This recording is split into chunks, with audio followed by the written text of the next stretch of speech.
Welcome back to another episode of Cinco Squad.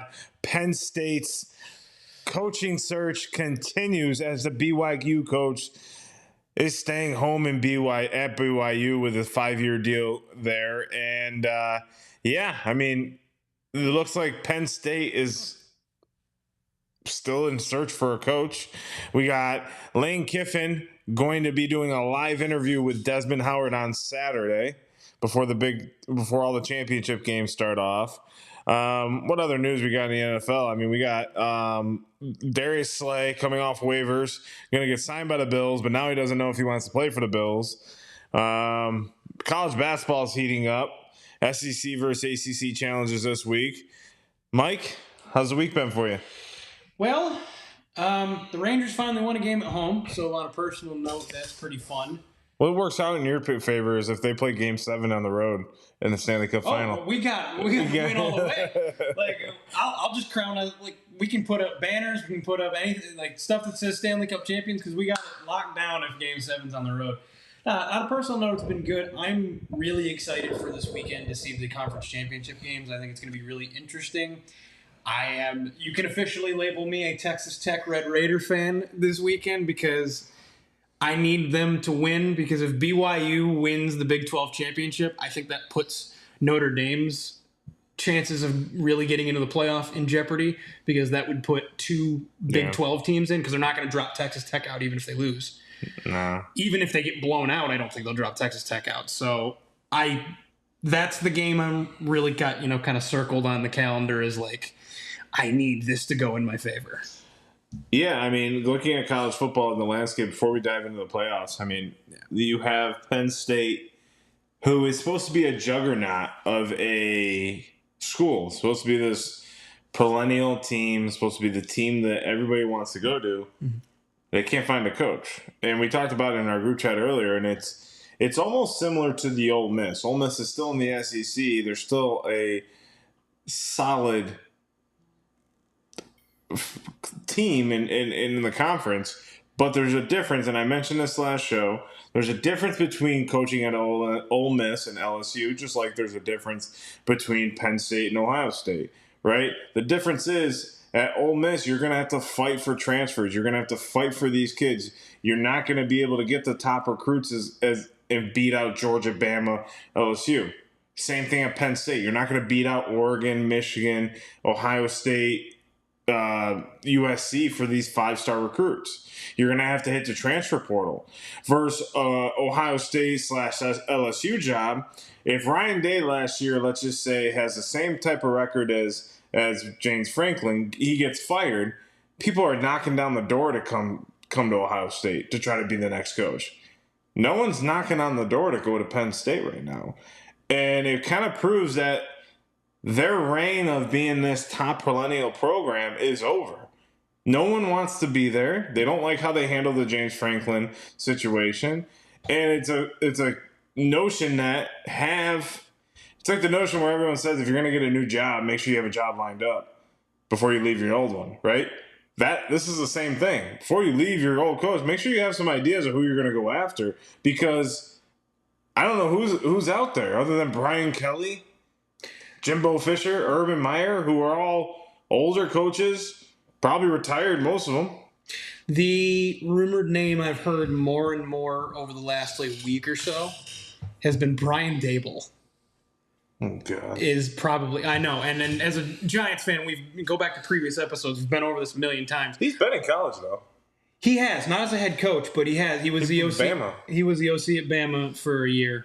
Amongst my boy Jalen Hurts, baby. Yes, one of the 8 or 9 different offensive play callers Jalen Hurts has had in his entire from college to pro career. Let's not get started on that quite yet, but that's been the rumored name. I can tell you, I don't think he's the answer for you Penn State fans, because he certainly wasn't the answer for Giants fans. Maybe he is, maybe he's not. I don't know. But the thing is, and this is what I mentioned in our group chat when we were talking about it, was it's baffling to me the sense of just no urgency Penn State had in getting a coach after James Franklin. And they're losing recruits left and right. Exactly. In the meantime. And the thing is, I've been thinking about it today, and I really think that their only plan, because Trey Day kept saying, they just had no plan. I think they did, and it was a stupid plan. They banked everything, I think, on poaching a major coach from a major program. The problem is, like you said, the BYU coach signed an extension. The Georgia Tech coach signed an extension. And Kurt Cignetti signed an extension. They locked him up. Indiana had to have... So if we're going to go out, since we're ending the year here, move of the year has to go to Indiana for saying, no, ink. We've got something here, and we're not letting it go. Ink. Yeah. Kurt, what do you want? Here's a blank contract. Just write down whatever number you want, but make sure that after you write that number down, you write down your signature. It was just a 5-star notepad, and said, "Here you go. Just do whatever. Just write it down. We'll make this anything in writing. We will notarize it so it's a legal document. Just make sure that after the next thing you write, after the whatever number it is you write down, is your signature. Date. We got our notary right here for you on standby. Right. They have to have at least one. But that's the thing. I think that was Penn State's plan. And they just haven't deviated from that plan. And suddenly they have no candidates. Because all the names they probably had on their short list was probably all other coaches from other big programs, other currently competing programs. Well, because it goes back to exactly what you were saying is like all these other big programs are now starting to see like, hey, if we put some money through here, if we put some money into the program, look what we can do. Look what Indiana did. Look what BYU's doing. Look what Texas Tech's doing. I mean, Texas Tech has, like Jamie said, more money than both the Texas schools combined. And look what you can do if you throw a little money at some players. And that's just what the day and age. Until there's some sort of opportunity for them to do a cap, for them to do something, it's just a free-for-all. And at this point, schools are going to say, like, once we get our guy, we got to lock him in and see what happens. And they're signing 7-year deals for a lot of them to just extend them to see what they can do. I just see this being a downward spiral where we're going to see basically an implosion of college football where there may be a strike. We may see our first ever strike in college football between the players, the coaches, and the league, because it's getting out of control. What's happening is that you can just go in and poach a player for $12 million. Like I was listening to a take earlier on Bryce Underwood and how him in his camp, if you don't think that they're not shopping around to seeing what's available, he had probably one of the worst freshman years I've ever seen. He didn't look comfortable. He didn't look right. And everyone's like, yeah, he's a freshman. He's a freshman. No. When you go in, you ask for $12 million, you're not a freshman. You are, in your mind, you can go win them a national championship right now. And what we saw was not that. I don't give him any leash. As much as everyone wants to, I'm not giving him a leash. You asked for this. You put the pressure on yourself. You need to step up. So I look at like college football. This is where we're at, and a lot of schools are like, "Hey, we'll give you $15 million. We'll give you $16 million for NIL money. We'll find the money." But you could find yourself into a position that Colorado's in right now, where they're in their fiscal year. I don't know if you saw the story. It's like in their fiscal year, they're in a $27 million deficit. Jesus. And I don't really know much about all that, but it just sounds like they have pumped so much money into the program and haven't got what they hope back. So UC is seeing the hurt from all this. Like, where do you see smaller schools? I mean, we talked about this on Tuesday, but it's very eye-opening that there's going to be a divide in college football very, very soon. Yeah, so this is, and I think this is going to feed into the idea of two conferences. This completely benefits the Big Ten and SEC.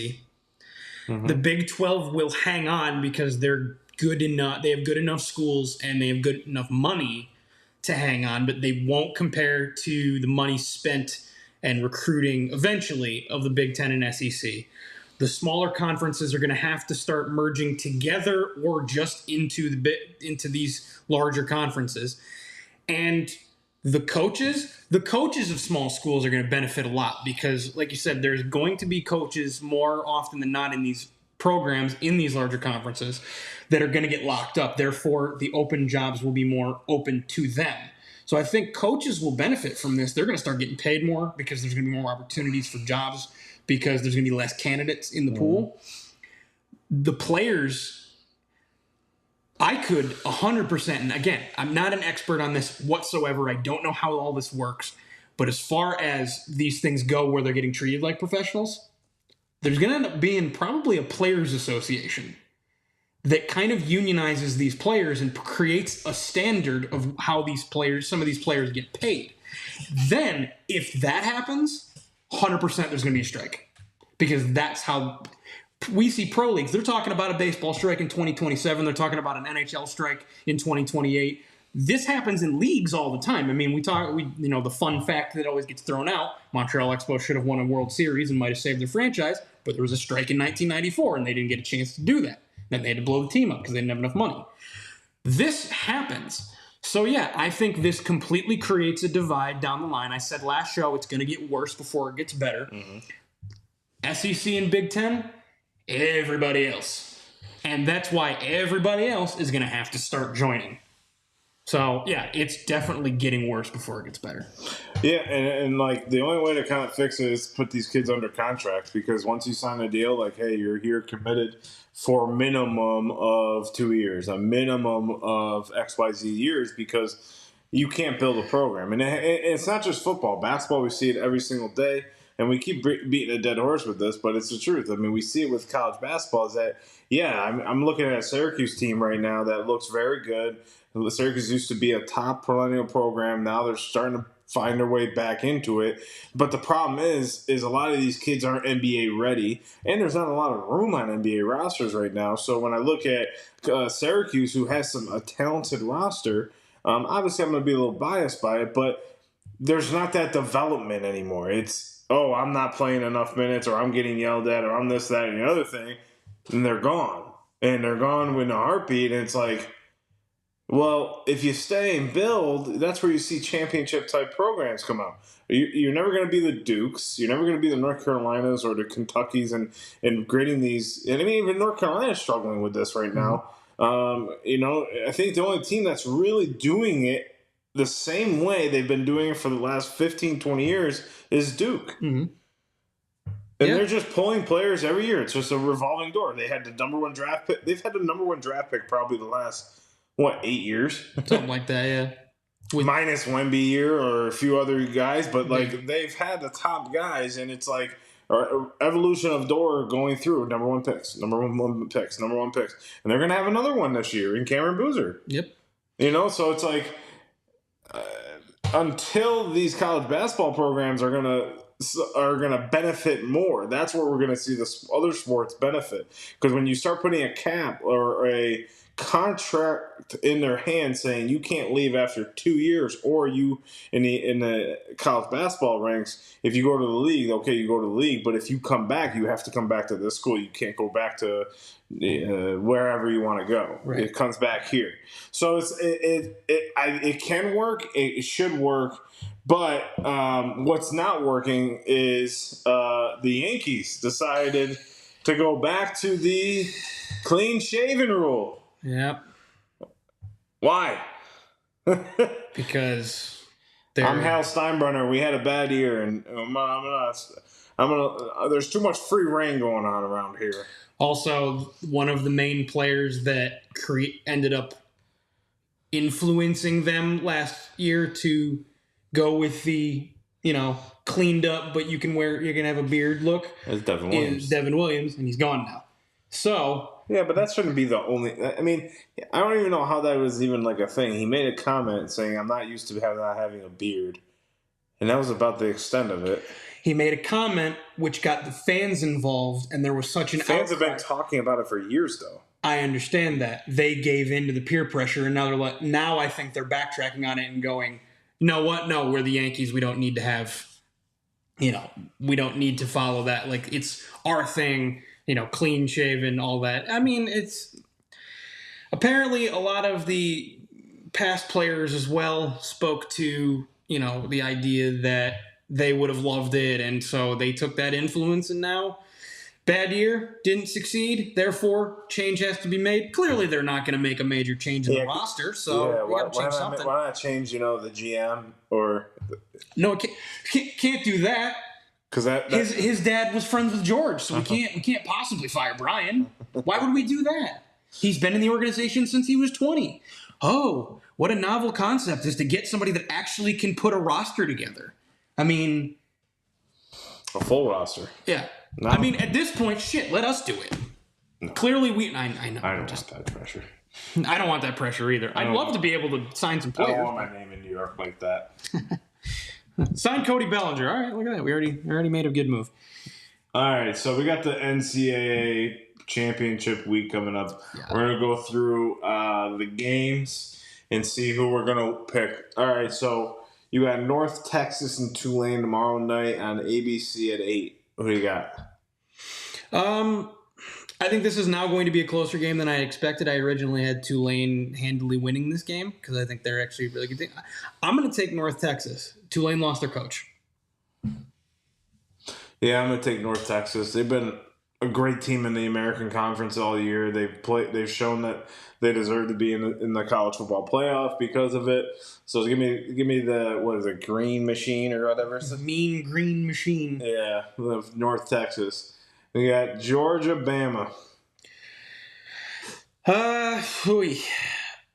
Give me Georgia. I think this is a good game.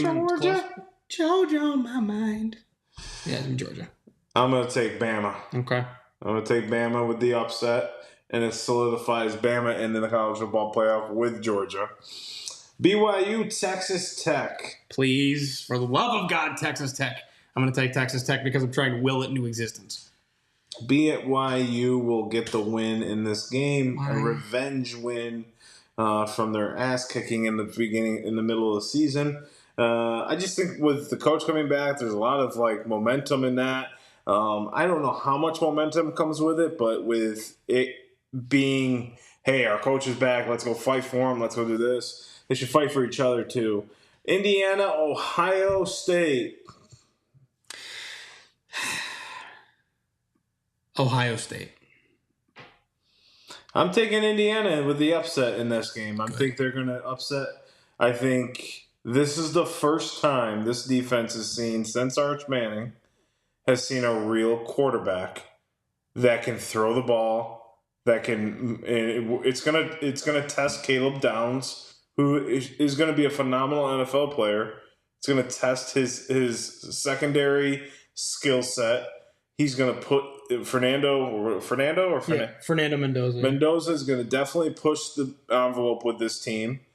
If Ohio State turns the ball over like they did against Michigan, he will hurt them. Indiana will make it known, like, hey, we'll put 14 up on you, no problem, when we get in the red zone. So Ohio State has a phenomenal defense. They have a good quarterback in saying they have the best receiver in college football. But I just see Indiana with that. I just see them coming in and making a statement saying, no, we're going to be the Big Ten champions this year and go to the college football playoff as a number 1 seed. So this game right here solidifies the 1 seed. No, 100%. Yeah, that's the one to watch. So then we got the ACC 7-5 Duke versus 10-2 Virginia.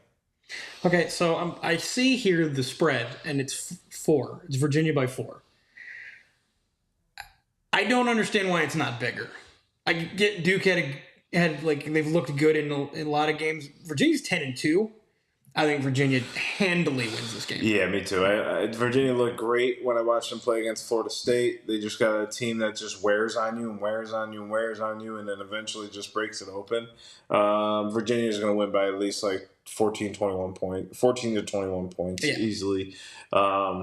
Yeah, so that's the games of the championship week. We got tomorrow night starting. I'm going to be on a plane, so I'm going to be watching that. But then we got Georgia-Bama at 4, starting off with BYU at Texas Tech at noon. Then Georgia-Bama, and then we got the 2 nightcaps being Indiana-Ohio State, Duke, Virginia. Most people will be watching the Big Ten championship. It's a great matchup. I mean, I think this is going to solidify a lot of unknown right now in the college football ranks. Let's see here. Trying to look online right now. We don't really have a 12 and 11 right now. It's conference champ 4 and 5 with Notre Dame at 10. So it looks like Notre Dame's in. See, the thing is, though, is if Texas Tech loses, BYU gets in. They don't drop Texas Tech out. So you have to. You're taking a spot. Those 11 and 12 automatically go to conference champions. Notre Dame's the lowest seed other than that. So that's why I'm so I need Texas Tech to win that game, because if BYU loses, you're goddamn right. I'm going to be a Raider. Please, you know what? And I used to work for Fairport up in New York. They were the Red Raiders, so somewhere in me is a Red Raider fan anyway, so we're just moving it from Fairport to Texas Tech. Let's go Texas Tech Red Raiders. Please. Because I legitimately think... That'd be a good first-round matchup, though, for you guys. Texas A&M, a rematch. We are not the same team you once saw. Going to one of the hardest places to play. I would really like that to be a neutral site game. The Alabama-Oklahoma would be interesting. Another rematch. The winner going to Ohio, playing Ohio State. Yep. Ole Miss is still in at 6, so Ole Miss plays at this point. Ole Miss would play the ACC champion, which they should roll, and then they'll play Georgia, which is a rematch. Yeah, I mean, I didn't realize Notre Dame needed everything to get in, but it looks like they do. They need Texas Tech to win, and then they're good. Right. So long as Texas Tech wins, Notre Dame's in. But that's the thing. I think that's the make or break game, because if BYU wins, I think they're out. Yeah. Which will suck for me. I'll be very upset. Plus, how could you not want a potential Notre Dame versus Indiana? The Battle of Indiana in the quarterfinals. Let's go. Come on. Who? Oh, Indiana. Yeah, Notre Dame and Indiana. Notre Dame randomly in South Bend, Indiana. Well, it looks like the Bills and the Eagles have a lot in common this year. They keep picking up older guys in the secondary, and those older guys say, "Nah, I'm good," when they haven't played all year. So Darius Slay has decided he's not going to play, or he's not going to report to Buffalo. He's going to see what his future is over the next few days. My thing is, the guy's been in the league since Calvin Johnson's been here. Right. So it's done. I thought he was going to retire last year. Why even play this season? You weren't really doing much. You were losing a step anyways. And I said this to Tina. I said this to her nephew. I said this to a lot of people. Darius Slay is probably one of the best corners ever. His mind for the game is great. His awareness, his ability to read offenses is great. He's just losing a step. So unless he can transition to the safety spot where he can not take on top receivers all the time, unfortunately, I don't see him a fit anywhere. He has to take on that position. And I think that's where it's hard for a lot of guys when they know they lost a step and are not as fast or as agile or as quick off their step, off their cut. They lose a step, and they're just not them anymore, and it's hard for them to come to realization, especially at that showboaty type position. Yeah, I mean, call it ego, call it pride, however you want to kind of label it. At that level, especially, it's hard for guys to hear, "Hey, you aren't the same player you were," and you can't be. You just your body won't respond to everything that you used to do. I mean, through injuries, age, Father Time's undefeated. I mean, I love Big Play Slay. Don't get me wrong. I loved him when we got him from Detroit. I was like, this guy's going to make a difference. He's going to win us a Super Bowl. I said, this dude is elite. And don't get me wrong. If he ever hears this, it's not me criticizing him. It's just the truth of the matter. It's the Father Time always catches up to you, and that's what it comes with everybody. We had the Chris Paul news come out this week, and everyone's like, "Oh, that's rude of the Clippers." The Clippers are 5-16. Yeah. He hasn't been a part of the Clippers organization since 2016, 2017, when they all just basically demised and tanked to the ground. So I don't want to hear this shit about retirement tours and all this bullshit that you want to give players. When you're done, you're done. And you have to understand, it's a hard realization for a lot of these players to come to, because they feel like they can still give their all, but not a lot of them have it. I mean, Jair Alexander's pretty much done. He's stepped away from football and probably not coming back. I wouldn't be surprised if in the playoffs he's like, "Hey, I'm good. Let's go Eagles." And I'm just like, "No, stay your ass home. We don't need your old ass there." Ooh, it looks like you guys have a chance to win a Super Bowl. I think I might come back a little bit. No, it's the thing is like to that point with Darius Slay, right? Big play Slay is and always has been a phenomenal corner. And it's, again, like you said, it's difficult for Darius Slay, the man, to hear this. He is not big play Slay anymore. That's a different version of him. That was the younger version of him. Uh-huh. And it happens. Happens to everybody. Like, nobody was the same at 40. Even people that played into their 40s were not, at any league, were not the same in their 40s or late 30s that they were in their mid to late 20s. It's just, that's the human body. It happens. Yeah. So, bravo and congratulations to Darius Slay for the career he had. But if he's ready to be done, then just be done. Like, I can't blame him. If he can't play at his peak and he doesn't want to play at all, then don't force it. Because I hate it when guys try to force it. Yeah. It looks like your boy from Hard Knocks is not looking too good right now. Which one? Jackson Tart. Well, yeah. Sounds like an idiot sometimes when he talks. Yeah, because he gets hit in the face. Oh, stop. He didn't get hit in the face. No, I'm saying he had concussion. Oh. That's because he doesn't know how to do slide. No, because he's a rookie. He sticks his head. Him and Cam Scattaboo stick their heads directly into a defender. Be in the league very long if you keep doing that. Gruden told him that. He said, "Stop doing that shit. You're not going to be here very long." I think he'll learn. I noticed a couple times he's learned. You think he'll learn? You don't see that hit on Monday night he took? He did. No, believe me, I saw the hit, but he was also. I mean, another thing is that he's going to take hits like that in the pocket because the Giants' offensive line is terrible. But when you have the ability to go out of bounds and you take that monster hit for no reason. And then everyone's up in arms. That should have been a flag. No, it shouldn't have. It was a clean hit. It was a clean hit. No, I said I think he will learn. Not that he is learning. I think he will learn. Yeah. There was also a couple occasions where, even though it was very bad slides, he did slide. That was a promising thing when he actually slid before. He did one where he slid before he got a first down because he just needed to go down, which is fine by me. But, yeah, he needs to figure out how to just not take hits. Yeah. Not put himself in those positions. All right, well, we got Detroit Cowboys tonight. Go Lions. It's a Go Lions fest in this household. Yes. Let's go Lions. Let's beat them by 30. Let's prove that they're not the Dallas Cowboys everyone keeps thinking. But if you're going to put in some bets, go ahead and put in some bets. I took this from a kid on Instagram. The over on CeeDee Lamb. The over on George Pickens getting a touchdown anytime. Jahmyr Gibbs, anytime touchdown. Take the over on Amon-Ra St. Brown's yardage. Take the over on 2+ touchdowns for Dak and Jared Goff. And then take a Lions win for there. Put the $15 on there and enjoy your night. So we'll see you guys here next Tuesday. It's Championship Saturday on Saturday. Then we got the college football rankings. We're going to dive into that next Tuesday. Make sure you guys are tuning in. Socials. We'll see you guys here next week.